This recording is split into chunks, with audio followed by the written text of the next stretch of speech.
Alright, I'm back again, and saw something on the Twitter machine where someone was talking about,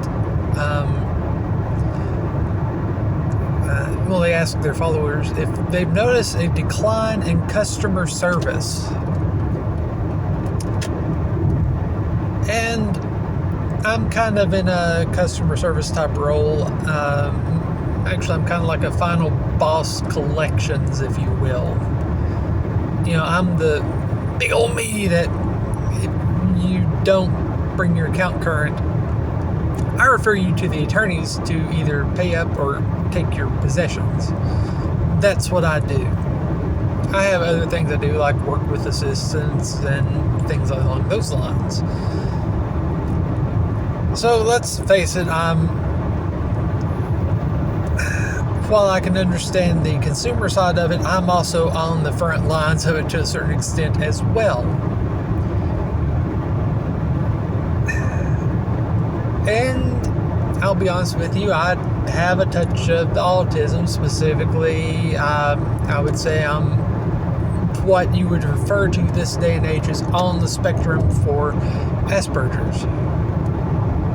I say that because the official diagnosis was a mixture of OCD and social anxiety and a few other things combined in such a way that it resembles high-functioning autism such as Asperger's, but not to the point that it warrants an actual diagnosis. Coming from a shrink who got his doctorate actually, I think he might have been before I was even born, and before the term on the spectrum really became known. I take that as saying on the spectrum. And there are a lot of people who are a lot more normal than I am who have been formally diagnosed as on the spectrum, so I'm going to assume I am too, based off of all that information. So I have a little bit of a quirk, some quirks if you will. I'm also on the giving and receiving end.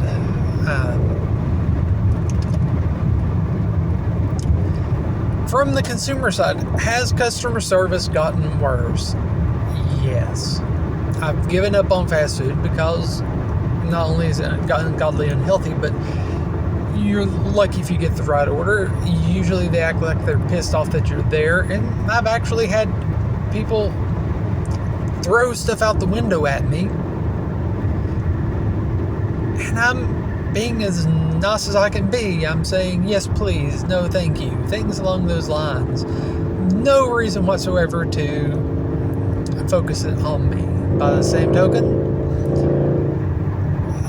I have a job where I'm dealing with people in not necessarily the best frame of mind, because again, I'm seeking attorneys on them, so they are already coming in hot and heavy and everything else, and I have to be stern with them.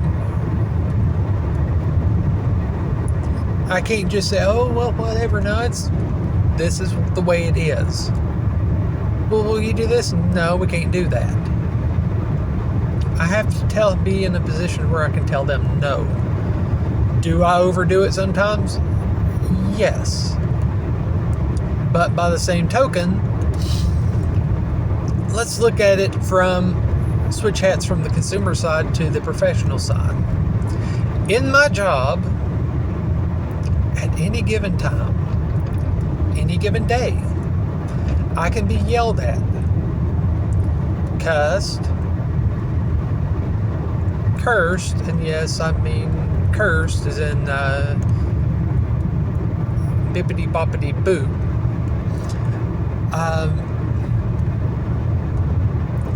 Threatened, interrupted, talked down to, demeaned, and a whole host of other things. And sometimes repeatedly.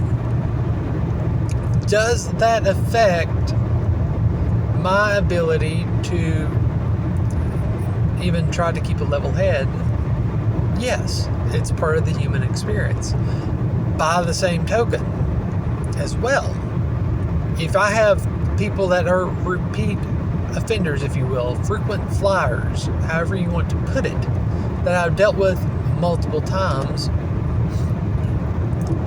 and I know for a fact they're going to be pushy. They're not going to want to listen. They're going to tell me what I will do instead of listening to what they have to do.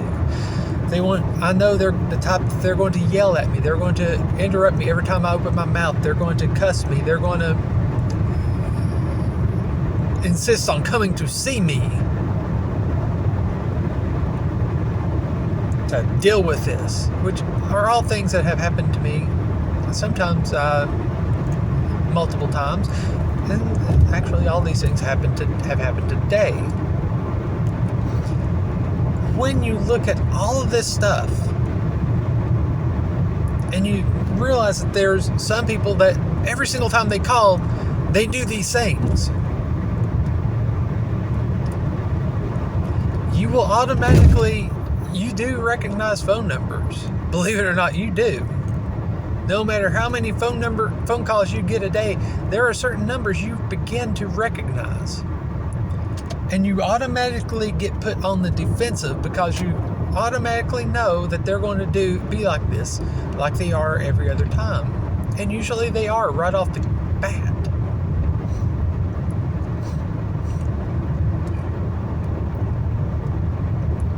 So yeah, you may not, and you may be gaslit too. Oh, well, you shouldn't treat me like this because I don't feel good. Well, just because you don't feel good doesn't give you you can be demeaning, that you can be whatever, XYZ to someone else and expect them to just sit there and take it. And yes, some employers I have worked at, they will tell you point blank, you have to just sit there and take it. No matter what they say, no matter what they do, you have to sit there and take it.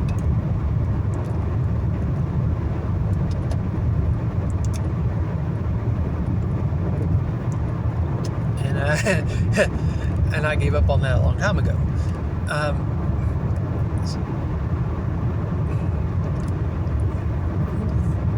It's a two-way street, ultimately. Sometimes you will get someone in the customer service role who's going to be just a jerk. No matter what you say or do, they're going to be a jerk. And maybe you try to keep in mind, maybe they just had multiple people that were assholes to them. But I know with me, I try not to let the previous call bother me when I get a new call. I do. It don't always work that way, especially when I know when the next call comes in and I know that person's going to be unpleasant.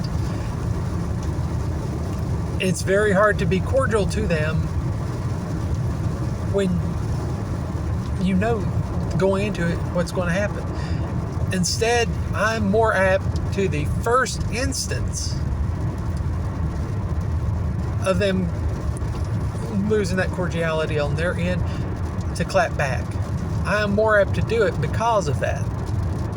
Because of a combination of the past experiences with the last call I had. Is that wrong? Some people would say yes, but by the same token, you have to remember you're human. And it can be very difficult to go from having to put your foot down and deal with someone that's wanting to yell at you, cuss you, tell you you're a horrible human being, all because you told them no. Unfortunately, we can't do that.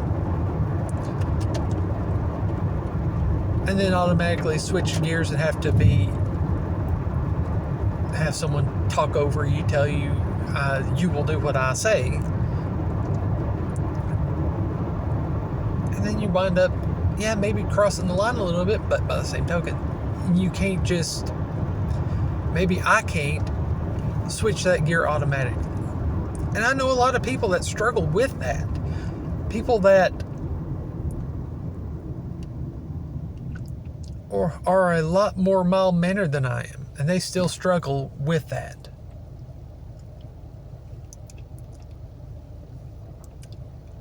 And what's funny is you get these people and they are always jerks every time you speak with them. And then when the moment you push back a little bit, they say, everyone just treats me bad. It's like, sometimes you have to look at the common denominator a little bit. And yeah, sometimes that means looking in the mirror.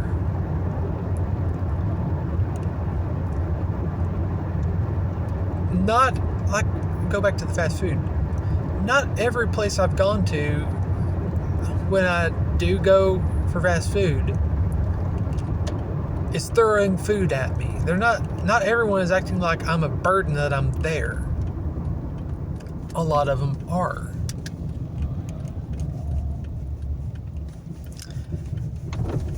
What's the common denominator? Is it, in this particular instance, would it be me or is it something else?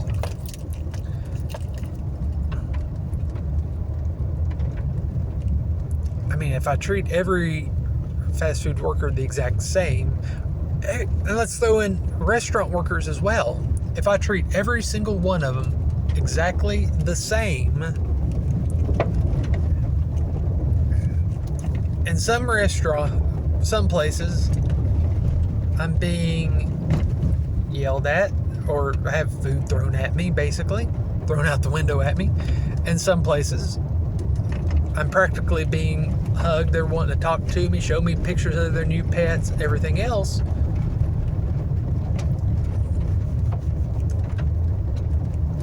Is it, when you look at what's the common denominator, can you say it's me or is it something else?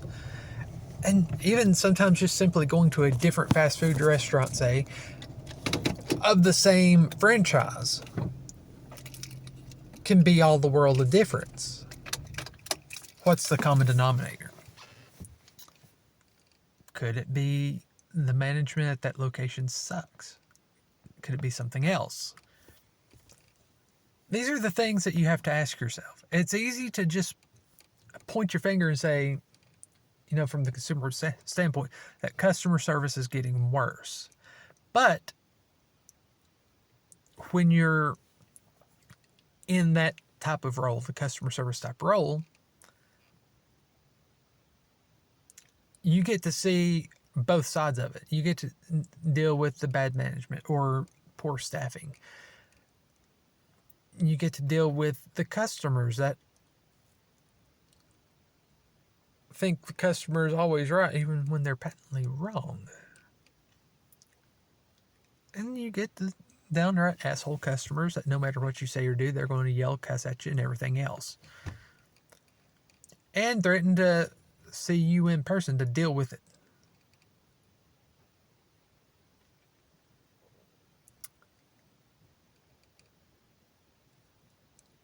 Let that sink in. Usually, we want to say there's two sides to every coin.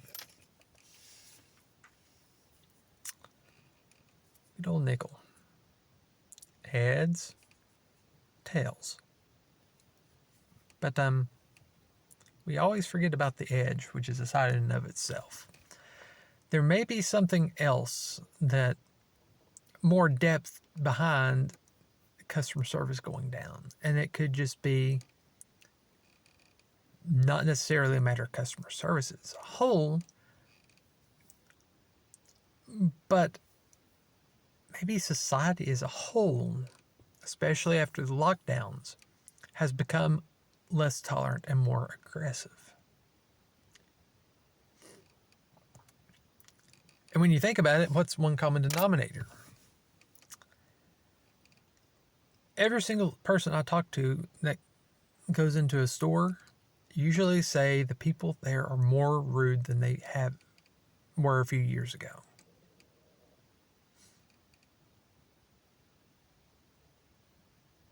So could it be that the main common denominator is not just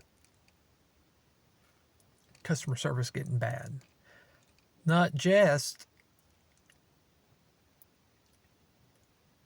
customers are being pricks, but society as a whole has become more stressed. They've become more aggressive, less tolerant, more impatient.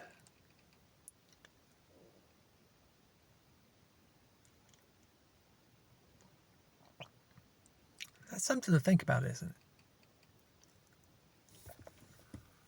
Let me know what you think about that later.